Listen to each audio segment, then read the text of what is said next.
Now the question is this new MMORPG going to become a hidden gem? Is it going to shock everybody and become one of the best MMORPGs out in 2024? So we're going to react to this video that has been going viral at the moment. I mean, it's got 57,000 views in a couple of weeks. I suppose it's viral in terms of this game coming out soon. It's one of the most viewed videos.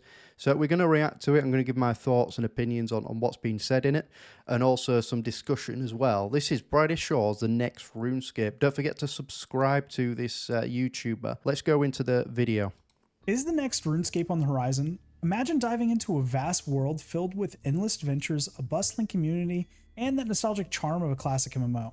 But that's what I mean. It's going to have this combination of nostalgia with new different professions, with modern systems. So, for example, there's a lot of opinions surrounding the room-to-room system on the game. So essentially, as you go through one room, you then basically enter another room, and it automatically generates as you go through the map. Now, the point with that is essentially what you're going to be able to do is only auto-generate into a room, and then there'll be only be a certain number of people in that same room with you, but it will auto-generate into with other friends. So if you're with other friends and you got them on, you say your friends list, you'll be able to go into the same room as them as well.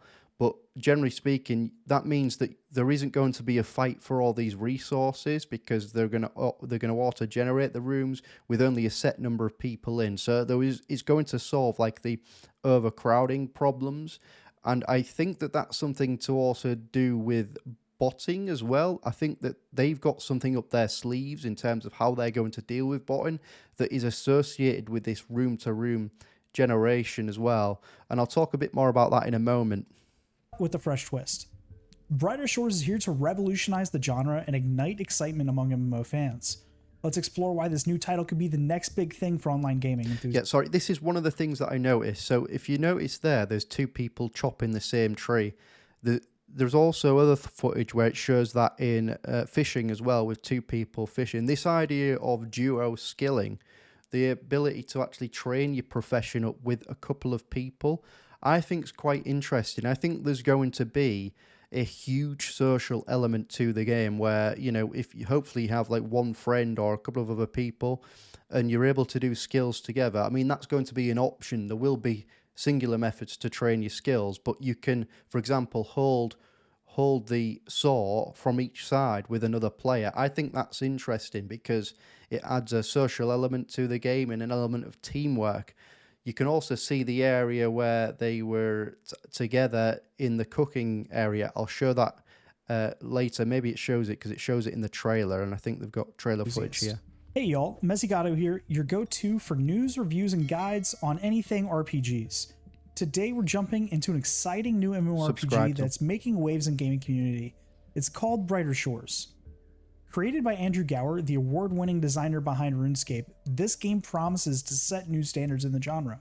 In this video, we'll cover everything you need to know about Brighter Shores, from its unique point-and-click gameplay to its engaging storyline and diverse profession system. You'll learn about the game's episodic content model, the variety of fantastic foes you'll encounter, and the exciting features that make this game stand out.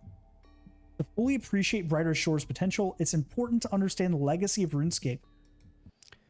So essentially, yes, it's going to have episodic elements. So there's going to be 4 episodes of the game so far announced anyways. There's probably going to be more episodes after that, I imagine. But they're going to constantly update the game as far as I'm aware. Now, the point of that is that I think that there is going to be more of a focus on the gameplay elements of the game, the storyline elements of the game, and the profession skilling elements of the game. This is not one of those games where it's heavily focused on graphics, for example. This is very much focused on the gameplay itself, much like, I would say, sort of some elements of old school RuneScape, but I think that that's a good thing, I would say. The game that set the standard for MMOs today. For me, I've played RuneScape on and off since 2004. It's one of my all-time favorite games to play with friends. From fishing in Catherby, fletching in Camelot, farming dragon hides to completing quests, I've got a lot of fond memories playing this game.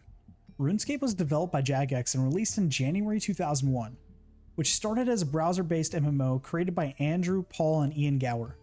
It quickly attracted a massive player base due to its accessibility and engaging medieval fantasy gameplay.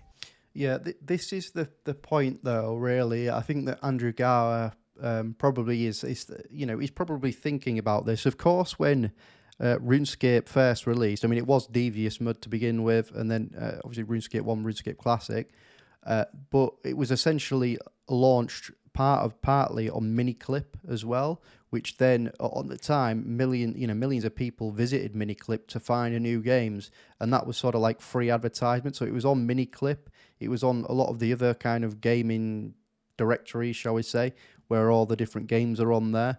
And I think that that's good because obviously it's free advertisement, and then they were able to get loads of people playing the game combined with actual word of mouth as well. And they kind of relied on the game itself to carry most of the marketing, it seems, and the word of mouth, and then just having it on these systems. Now, I think that there is an element of thinking of that's what they think that they're going to be able to do with this. They're going to be able to launch it on Steam, obviously accessible to everybody because it's free to play with, an element of a premium pass. But and then that's going to somehow then build word of mouth, and then people are going to, it's going to develop from there. I think that probably they do need some sort of marketing department at some point. You're going to have to actually do some paid advertisements. I don't think it's as easy as that now because, I mean, back then, an online game, a role-playing game that everybody could join on a browser, that was like, wow. That was like, not wow, not the game. It was just like, whoa, what's going on here? So I think that they're going to have to really push the game a lot more. I don't think that they should just rely on word of mouth and then like just being on Steam and being free to play and people covering the game. I think that they're going to have to put advertisements out there. They're going to have to put press releases if they're going to get this game out there to enough people to get people wanting to stream it essentially. And if there's got to be the player interest there. I mean, everything starts with the player. No matter what game it is, every company should be consumer-centric and start with the player in mind. And then if they can maintain a good player base, then from that, naturally and organically, you're going to see more people streaming it, more people making videos on it, and it will grow from that. And that comes from the gameplay of how it's going to run. And that is the main focus, but they do need some marketing elements as well. In 2004, RuneScape 2 brought significant upgrades in graphics and mechanics, propelling the game to new heights. By 2007, RuneScape had become a global phenomenon with millions of active players. In November of 2012, RuneScape 3 introduced a new graphics engine and modernized gameplay, attracting a new audience. This is interesting, isn't it? Because you had RuneScape Classic, okay, and it then went into RuneScape 2, essentially at the time. They went into that, and that kind of graphical rework from RuneScape Classic into what was RuneScape 2 at the time was like widely accepted as a good thing. Like they liked the updated graphics from that sense. But when they updated the graphics again to these newer graphics, there was a backlash about that because it didn't feel nostalgic. They didn't like the new graphics. A lot of people didn't like the new graphics. They liked the old graphics. And obviously there was a massive backlash, and there was the EOC update, and then eventually they had to re-release Old School, which was Old School RuneScape at the time. Now, interestingly, it's interesting how you can go too far with the graphics for a point-and-click game like this, or adventure, MMORPG type game, where if you focus on the graphics too much, it's not necessarily what the community or player base want. I think that people care more about the gameplay and the variety. Okay, they like to be able to do different things in the game. So, For example, in Brighter Shores, they're going to have a ridiculous number of professions. I can't remember the number off the top of my head, but there is just going to be so many different professions and new professions that are not available in, Old School or RuneScape or any other game. And I think that's what's going to entice people. The idea that they can try completely new professions, but still have the familiarity of RuneScape itself, with it being point and click and relaxing. And so this kind of focus that RuneScape 3i, generally speaking, has on graphics, I actually think people care more about the gameplay. And I think RuneScape 3 players probably would say that they want more content, actual, in terms of gameplay and mechanics and stuff to do, essentially, in the game, rather than necessarily focusing on graphical reworks. And of course, old school RuneScape is incredibly popular, and that is not necessarily massively graphically enhanced. It's just what's nostalgic to them as how they remember it, right? So I think as long as the graphics are good enough, everything else carries it. Okay, so let's carry on. However, Jagex realized they had alienated part of their community. Bruh. So they quickly released old school RuneScape based on the 2007 version of the game. This version has enjoyed a very dedicated following since. Just Lumbridge is so nostalgic. I've played thousands of hours of old school, and you go to Lumbridge still, and it's just so nostalgic. RuneScape's impact on gaming community is profound. It pioneered the MMORPG genre, offering a rich, evolving world with diverse skills and quests. Its community-driven development approach fostered a loyal player base and set precedent for player involvement in game updates.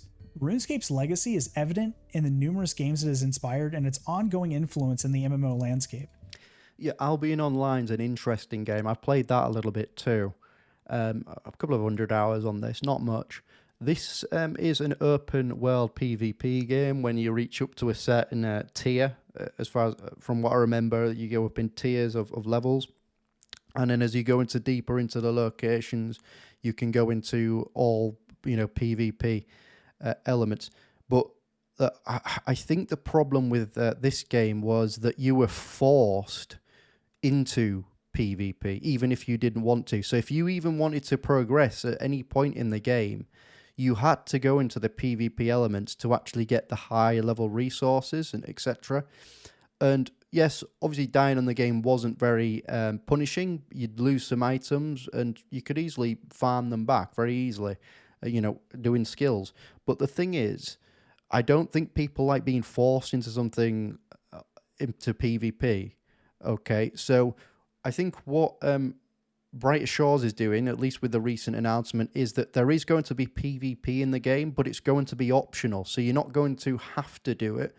You don't need to do it either, but you can if you want to. And I think that's the best way to have a PvP system. Like, for example, in RuneScape Old School, they had the wilderness, and you could go into the wilderness optionally and, kill other players. There was some areas there that of interest, some resources, do clue scrolls there, etc., which I think, it adds a cat and mouse type game there. And I think that that's okay because it's optional. You don't have to do that if you don't want to. And I think that's the best way to do it because it keeps the PvP people happy because they can still do PvP.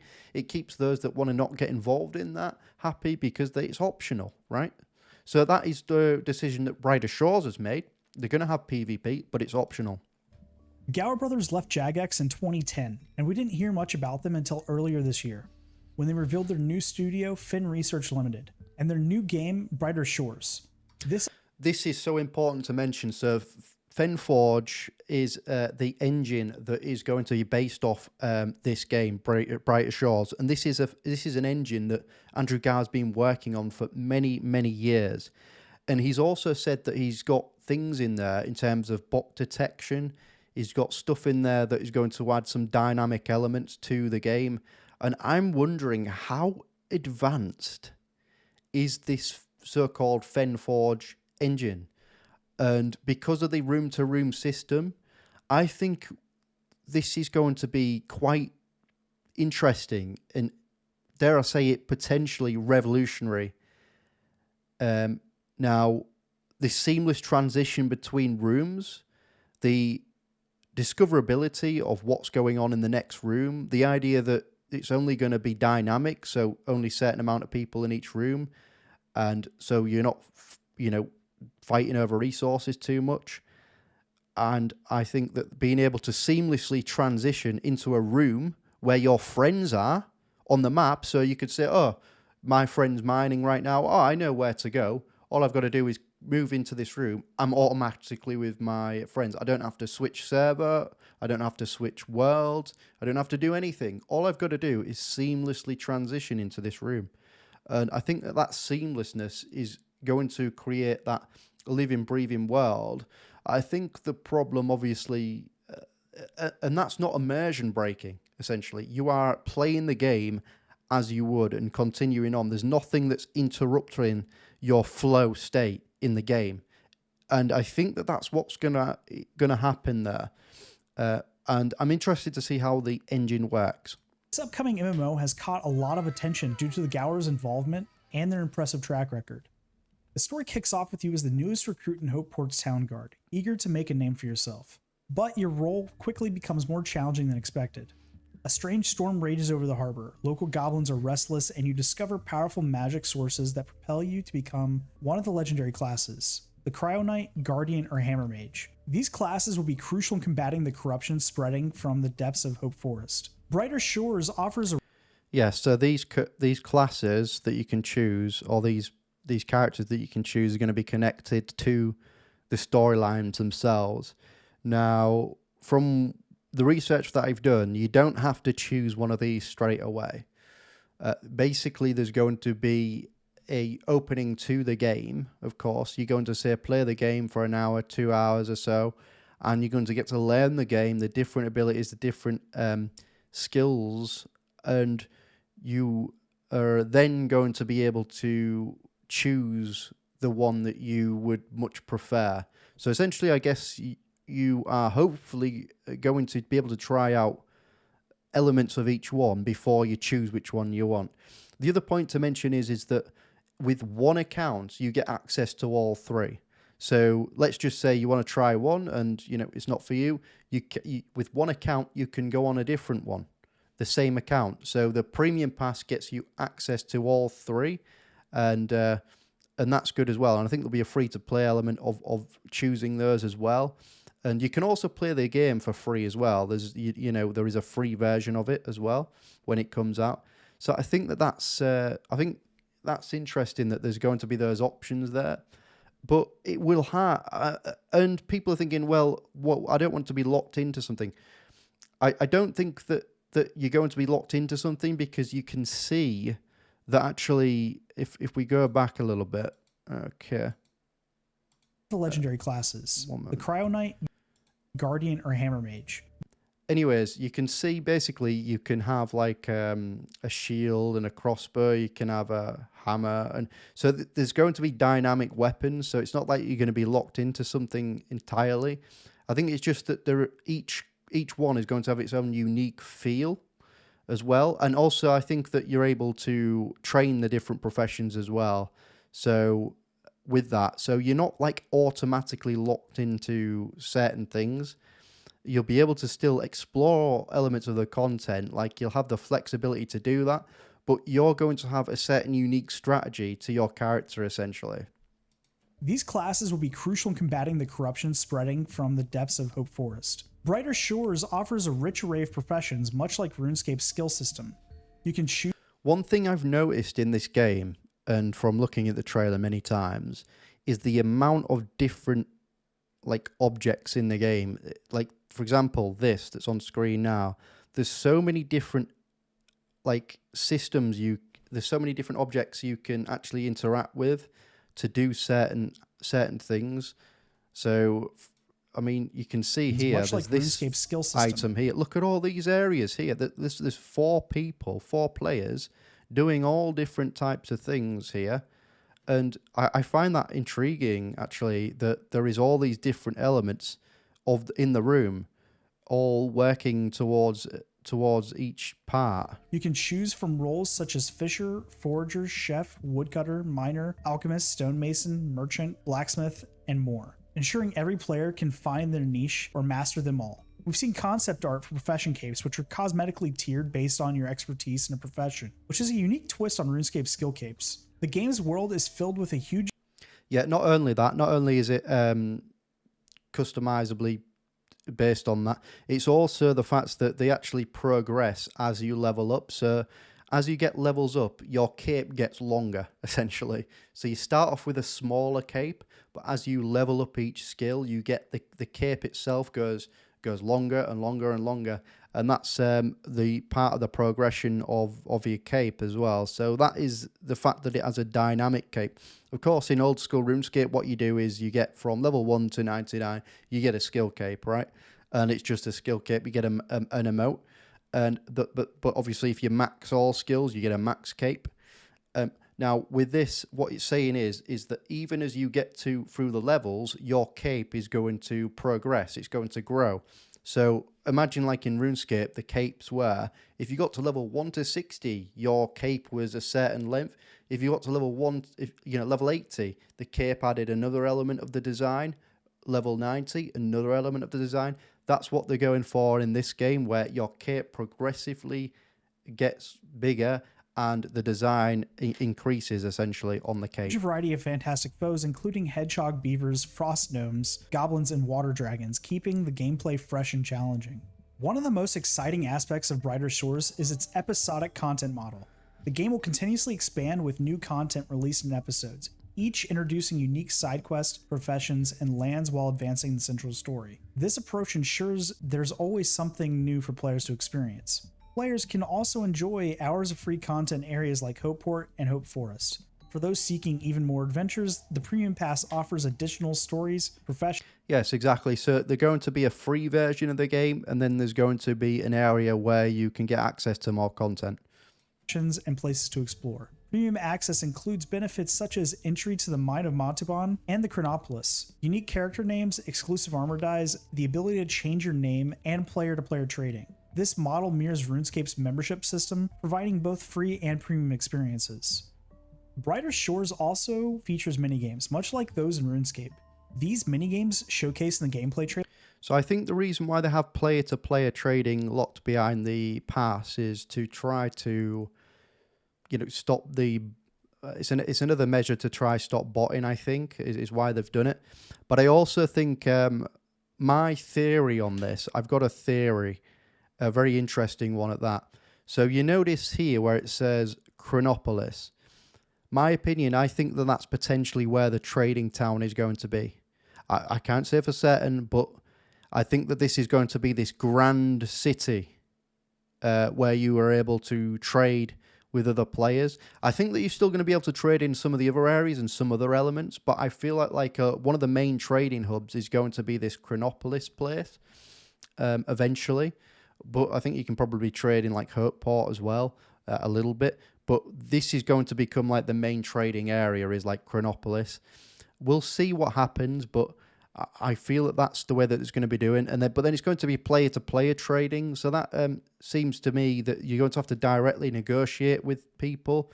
Otherwise, they would have said, like, we're going to add a trading post, or we're going to add an auction house, or we're going to add something else, right? So when it says player-to-player trading, to me, that tells me that they're going with the old-fashioned, you having to trade people and trade goods and negotiate. Much like back in the day, if you remember, when people used to go to like Varrock and Edgeville and buy and sell goods, and people used to buy like sharks and rings of recoil and then go to Edgeville and then sell them for a profit. I used to do that back in the day as a young entrepreneur back when I was younger. Those were nostalgic times. I enjoyed that. But yeah, so there's going to be player-to-player trading elements with the game as far as what I can see from that. Unique character names, exclusive armor dyes, the ability to change your name, and player-to-player trading. Gameplay trailer offer fun and engaging activities that break up the main questing and combat. The trailer also hints at possible dungeons such as the vault opening in the Mines of Montauban. With hundreds of hours of gameplay, Brighter Shores ensures long-term engagement. Players can earn profession capes similar to RuneScape skill capes by mastering their chosen. This is the area that I was talking about earlier, about the skills. This is interesting, the cooking. Look at them all. They're all on different pots, different pans. Obviously, you know, you got a frying pan for frying bacon. You've got different types of kitchen utilities for different elements. This is incredible, actually. I think that who wouldn't want to spend time chilling here, just cooking away at all these different resource areas? You know, obviously in old school RuneScape, and I love the game. I will always love the game. I will play the game. But what do you see? You go to essentially a stove, and you cook, or you go to a fire, and cook, in the rogue's den, for example. But here, look at this. There is all sorts of different parts here which you can choose, and maybe there's different avenues. Maybe you can become a specialist in bacon, like frying bacon. Maybe you could become a specialist in making sandwiches. I don't know, right? But there's all these different systems here, and imagine how all of these are going to interact. And also, remember, two people could actually cut a tree. Two people can hold each side of the net to fish.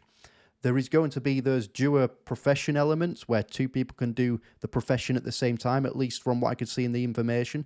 Now, what's going on here? Maybe you could actually team up with another cook. They do certain aspect of the cooking, you do another, and you got to work together in that sense as well. Or maybe you could just do it all yourself, and you just go around the different pots and areas, and you're running around like a mad Gordon Ramsay, all the way around this kitchen, doing all the different things. This is going to be great. This is going to be great fun. I'm going to have loads of fun training cooking on this game. I'm certainly going to be doing that, and also training fishing and doing the combat. And you can expect some cooking guides as well on the game. And professions. We've also seen glimpses of the detective profession and mining with dynamite in the mines of Montauban. The innovative room system is another standout feature in Brighter Shores. Yep. The rooms will act as mini servers, sectioning off each part of the map for different types of content. The number of players allowed in each room varies to ensure optimal gameplay. For example, a room designed for a market in Hopeport can get crowded, so the game will intelligently move players to a different room to aid trading. While rooms with monsters limit players' numbers to avoid over-contending. If a room is full, the game automatically creates additional instances to maintain an optimal player experience. Plus, if you have a friend in a room, the game will try to place you in the same instance. So, what does Brighter Shores mean for the MMORPG? So this YouTuber, make sure to give them a subscribe, because they actually explain it much better than I ever did. So, yeah, I think it's just incredible. I think that people are a bit on the fence about that room-to-room scaling system, but to me, it makes sense. And also think about how many times a streamer, for example, gets griefed, or, maybe you just are not, as a normal player, you get griefed because there's too many people in one area. Like, you're trying to get some sort of resources, especially with a new game. You're trying to get some sort of resources or kill some mobs, and you can't because it's just full everywhere. And, and that's a problem. So especially for a new game that comes out, the ability to know that you're going to go room to room and there is going to be a mob there for you to kill. There's going to be resources for you to collect. You're not going to have to, have that frustrating feeling of 30 other people running to the same rock, right? But then also it's got that one thing that wasn't mentioned here is the discoverability. You don't know what you're going into the next room. The other point is that there's going to be a unique combat system where you cannot run away from mobs straight away. Like in RuneScape Classic, when you got attacked, you had to be in combat for a certain amount of time. They're adding that in this game, and the rooms become sort of locked in a way when you're in combat. So it adds a strategic element of, should I fight this mob or should I not? Can I take it on? Can I not? And there's going to be a lot of decision-making elements to that. And it adds a dynamic and entertaining feel to the game. But when you go into this next room, you don't know what's going to happen. You don't know whether you're going to be able to take on the monster. And I think that adds an engaging element. And just because it's not like another game or another different game, that it's automatically, that's not going to be workable, I don't think that that's fair. I think it's at least worth trying out to see what it's going to be like. But I also see a lot of the benefits, like all those benefits I mentioned to that system. And maybe that's just me, but I kind of like the room-to-room system and how that works. Okay. RPG genre. And how does it stack up against existing games in the market? I believe it has the potential to fill a niche for players who love the classic MMO genre that RuneScape provides. Even though RuneScape is still going strong, I think Andrew Gower has a good sense of what the genre needs to create a unique experience within it. Its point-and-click gameplay coupled with modern elements. Now this is the point. Andrew Gower, he's probably thought about, okay, if I was to do things differently this time around to deal with a lot of the issues that RuneScape originally had, what would I do?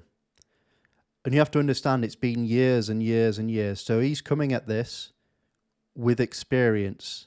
He's coming at this with already created RuneScape, and now he's creating this fresh game. He's had all that knowledge, all that experience. Had all that, not doing this or doing this, all that experience there, and he's going to know what he wants, the vision of the game that he wants, because he's going to think about, well, what do I want in this game and what do I not want in this game, and I think that is why he's created systems, hopefully in play, and he says he's created systems to deal with elements of the botting issue. Is why he has this room-to-room system. He's thinking of ways of how he would make it now, and it's its own unique game as well, its own unique take with different professions. And I think he's thought probably about every single aspect of this game and how everything is going to work together. I mean, if you think of it, look at the chef skill that we just showed, the cooking, all the different areas where you can cook different elements of food and how those actually work together. I think that they're going to have the same systems where everything conjoins together as well, like integrates together with all the different professions, how one can impact another as well. I think he's probably thought about this at an incredibly deep level. He's probably been, had many sleepless nights, probably been awake like 20-hour days, etc., probably coding, etc., and also just thinking about how he wants to do things perfectly this time around. And look, it's not going to be perfect. There's going to be issues. There's going to be problems. Even as it comes out, it's not going to be perfect. It's probably going to, and I will be the first to criticize elements of the game when it does come out and it's not as it should be, for example. But I'm not expecting a game to be perfect, to be honest. But I'm expecting something that's adds something of value, something that gamers can play that's an alternative to RuneScape. It doesn't have to replace RuneScape. It's just an alternative because we can play both at the same time anyways. I can go fish, in RuneScape whilst I play this. Yeah.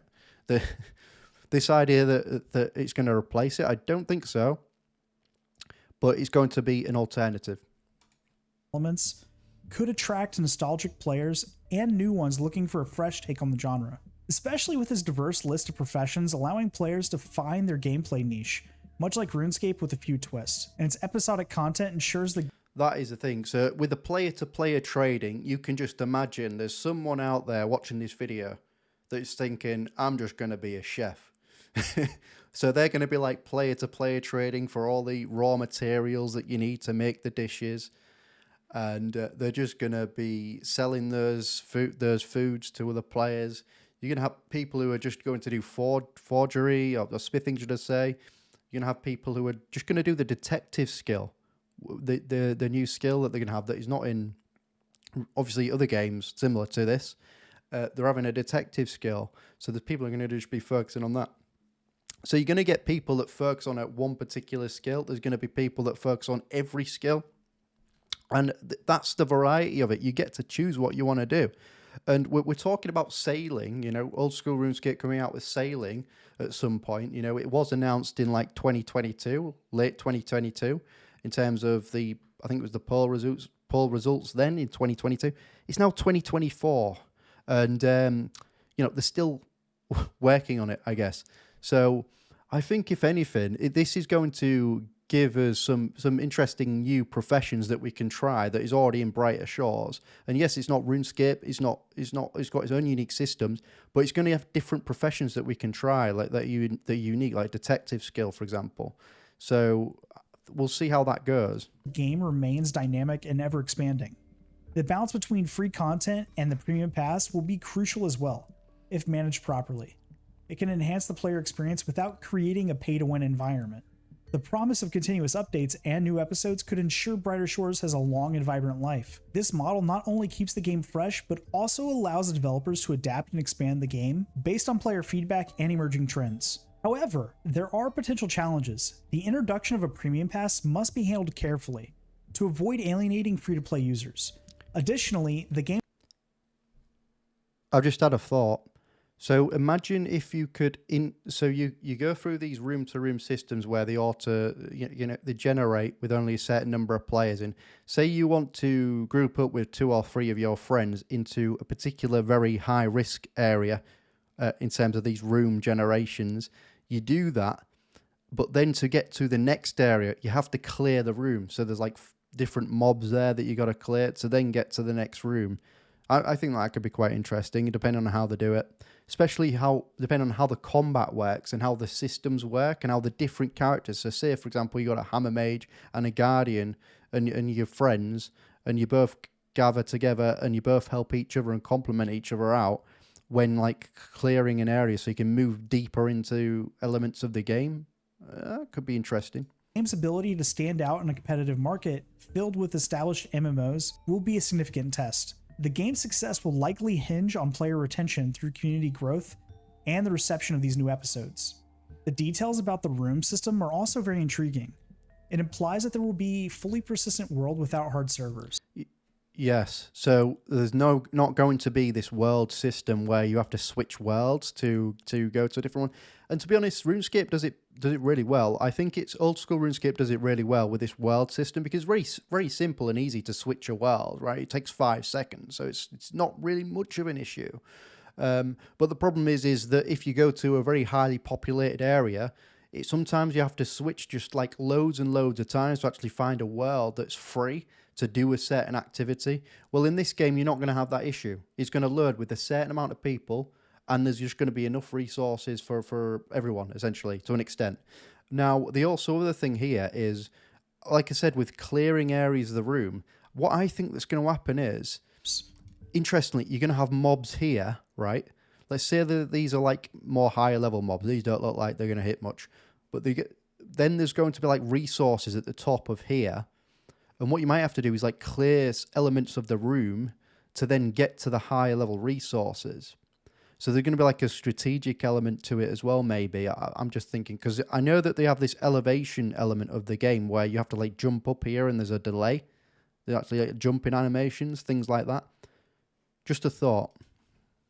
Essentially, it sounds like new instances of different parts of the world will be added depending on player activity in a given part of the game. And the fact that I can connect with friends while walking up on a room is also a breath of fresh air. Yeah. It sounds like we don't have to server hop to play with our friends, which is a unique take on server issue that has always irritated me with RuneScape. So this thing, I don't mind RuneScape doing that. The switching of worlds is very easy. The problem is like you've got other MMOs where they're server based, so you have to like switch server, which can take it's just annoying, right? Having to switch server on like other games, like say World of Warcraft, you have to like switch to different servers if you want to join the same server as your friend, and that can take a number of minutes or however long. Now, obviously with RuneScape, it is seamless. You can switch world within a few seconds. But I won't repeat my point because I made it before. You know what I mean? You're going to be like, you're still fighting for resources, especially in populated areas. Even if you switch world, there might be other people on that world that's doing this, trying to do the same thing. I know features like this usually irritate fans of the genre, but I think if executed properly, it could change the genre for the better. Yeah. Personally, I'm really excited about Brighter Shores. I'm already a huge fan of old school RuneScape. Plus the combination of Andrew Gower's expertise, the rich gameplay elements, and the continuous content updates make it a game worth watching. The Cryoknight, Guardian, and Hammermage also sound interesting because we haven't really seen a class-based system in this type of game before. Can't wait to see how it evolves, and I'm ready to jump right into this new world myself. With all that said, when can we enjoy this game? It's slated for a Q3 launch, but is it on track for that release window? Well, according to Andrew Gower's recent updates on X, the game will launch once they finish 4 storylines in the series, and they're currently close to completing the final one. In his most recent update, Gower said, yes, I know it's Q3, but that still gives us until the end of September, until we're late. So, maybe? I believe the team is hard at work, and they're really... Yes, I think that they're going to release it by the end of September. I'm veering towards now. I think it's more and more likely that they will, especially with what they said recently about PvP and releasing the game in early access, and not everything's going to be perfect, and saying that he essentially wants to get the game out to people for people to try, and then he's just going to update the game regularly. And so I think that he's going to be on time. I think he wants to basically keep to his word and be on time for the Q3. So I think that he will release the game, and I think that it will be coming late September. Now, if he was able to somehow release the game within the next couple of weeks or so, that would be incredible. I mean, because you'd just be ahead of time then. But, you know, we'll have to wait and see. Pushing for September release window. In either case, I feel that it's best that we remain patient and wait for a solid product. Brighter Shores is shaping up to be a groundbreaking MMO. Look at all these different systems and not systems but objects that you can interact with. Like that, for example. Look at this machine that you can kind of what seems to be you can put rocks into and then sort of do something with them. And there's all these different little mechanics that you can use.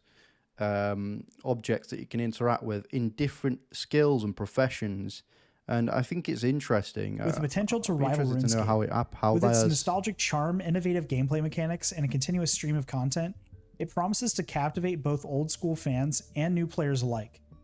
The diverse profession system, engaging storyline, and episodic content model are just a few of the features that set this game apart. While challenges exist, particularly in balancing free and premium content, the game's unique approach and Andrew Gower's expertise give it a promising outlook. Don't forget to hit that like button and subscribe for more Yeah, that's another thing. I suppose when you have the free version of the game and then you've got the season version of the game where it unlocks more content, there are going to be different ways that you can train your professions naturally because the game opens up more. And basically that does create maybe a little bit of an imbalance in the sense that you can get better training methods for your professions because the game opens up more and your access to more areas. So I can understand that as a concern, but I think that if the game is that good, or it is a fun and engaging game, it's an alternative game to play, and the premium pass isn't overly expensive, it's £5 or something like that, £8 or something, I think people will be willing to more than pay that, will be willing to pay that, if £5 or £8 or whatever it is, and if the game's good enough. So I don't really see that as an issue. Updates and in-depth news on this and other exciting RPGs. Also, let me know in the comments what aspect of Brighter Shores you're most looking forward to. Yep, so fantastic video. Don't forget to give them a subscribe. They make some really good points. They actually explain the room-to-room system a lot better than I did. And do give them a subscribe. And we will be covering more Brighter Shores news on this YouTube channel. So don't forget to subscribe to this channel too. And smash that like button. And I'll speak to everybody later.